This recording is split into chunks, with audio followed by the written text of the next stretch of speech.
Why is there grass in my coffee? Why is there grass in my coffee? There's grass in there. Welcome to Out There with Dan. In this video, I'd like to share with you my favorite recipe for delicious campfire fried chicken.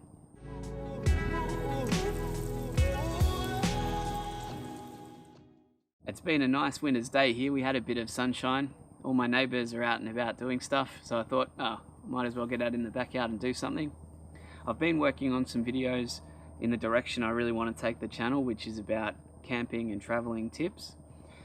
COVID's not helped. I planned to go into the Vic High Country a couple of weeks ago, and that was the weekend the lockdown ended up starting.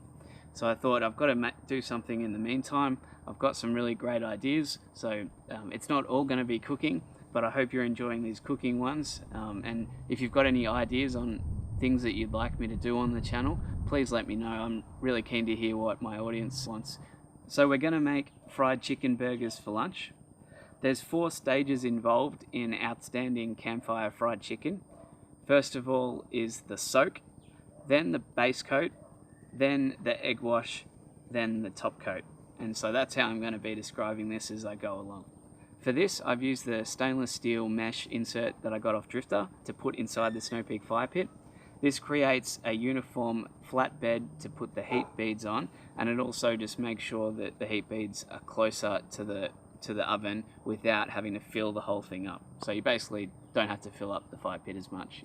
We're just using chicken breasts, 2 small chicken breasts, and I'm going to cut them in half, and that'll make a good couple of burgers.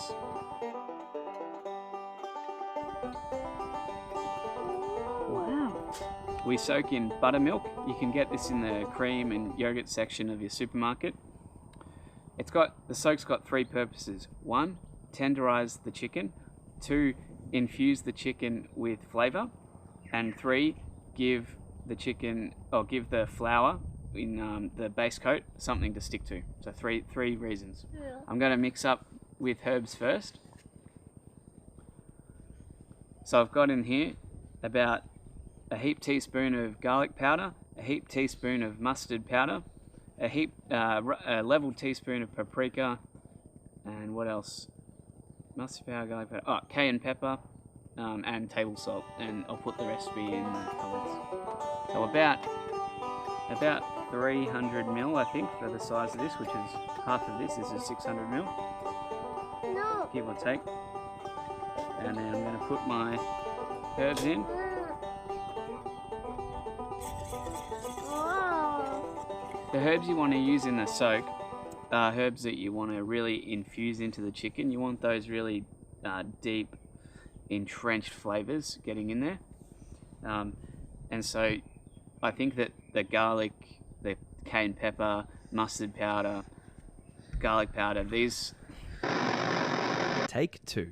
So the herbs and spices you choose to use in the soak are ones that you want really deeply entrenched in the chicken, and like you want those kind of deep flavors. So not the immediate crunch of the shell, but kind of that broader flavor that makes it all come together.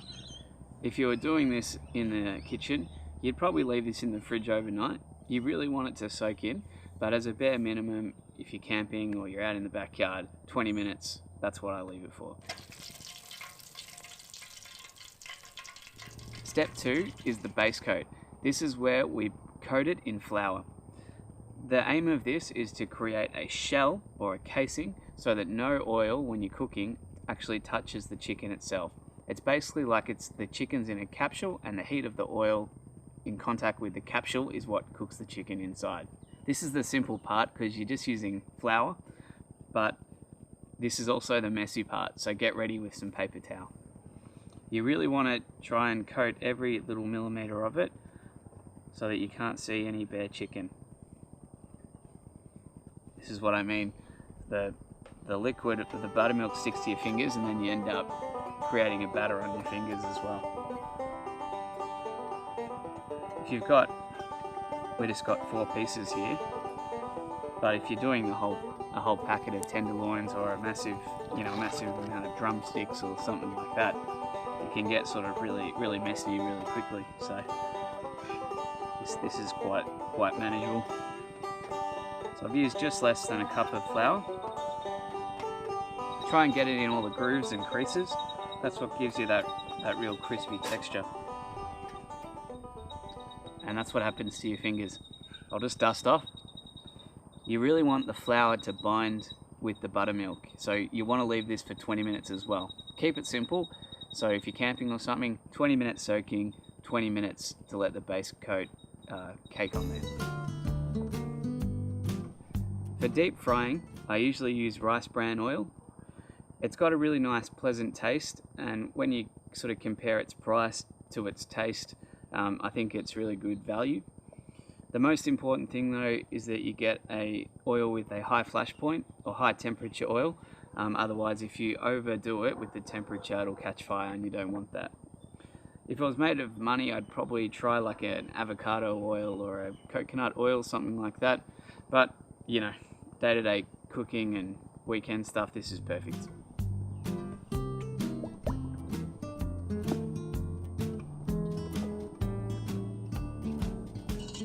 If you're interested in knowing how I light my charcoal, I've made a video on that very topic. You can check that out at this link.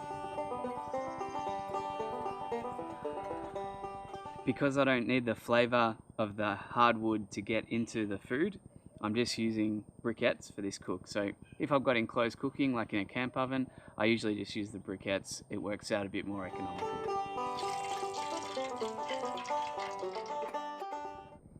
For the top coat, we're using Panko breadcrumbs.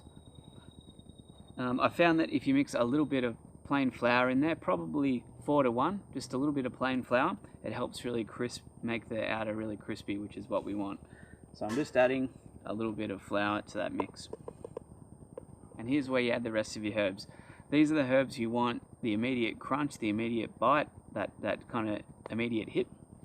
I've got onion salt, celery salt, parsley. I ran out of oregano, there'd be oregano in there, ground chili and table salt. So this should give us a real sort of Kentucky Fried KFC kind of taste, so we'll see how we go.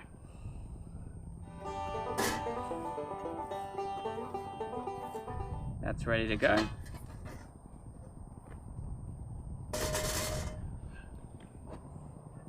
For this much chicken, I'm hoping 2 eggs will be alright. I'll go grab another one if I need 3.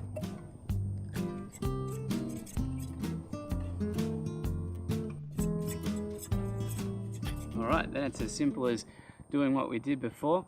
You don't have to be as critical with the even coating, so you know, just chuck it in there, give it a roll around, and this should make that really nice crispy outer shell.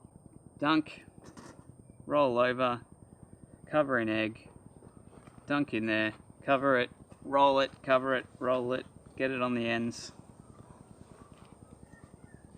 and you're done.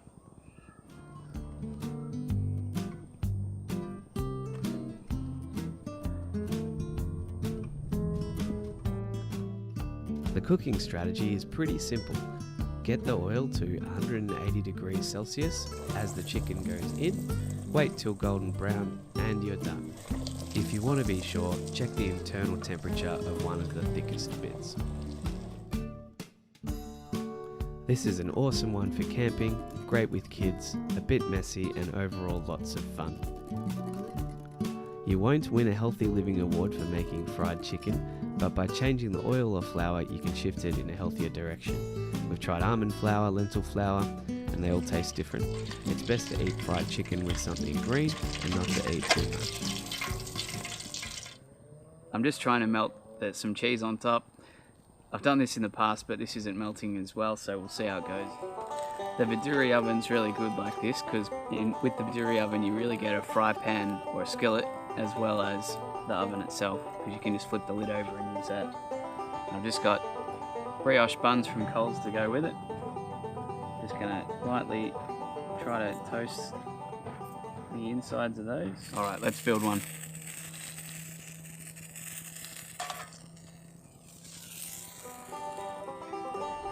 Pretty straightforward. Got burger cheese, got fried chicken, and I've got coleslaw with a whole egg mayonnaise superfood mix pre-made. Push it down, and that is an outstanding Sunday lunch.